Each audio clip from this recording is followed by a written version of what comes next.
I don't know. We're gonna try to get all the systems done. And then it's Yeah. just trim carpentry. Yeah, it'll be So- really good. And I'll tackle my stairs. Figure out this down. How you feeling, Charlie? I feel like I'm ready to keep working. Yeah? Alright, let's go. Come on, Rio. Is that it? That's it. I think that's everything. What could you want?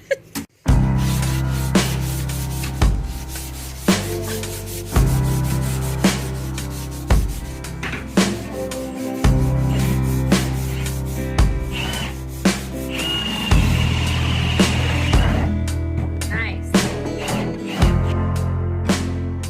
For the past 6 months, I have been building the off-grid tiny house of my dreams.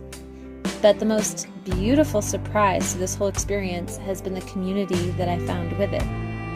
I know that in years' time, what I will want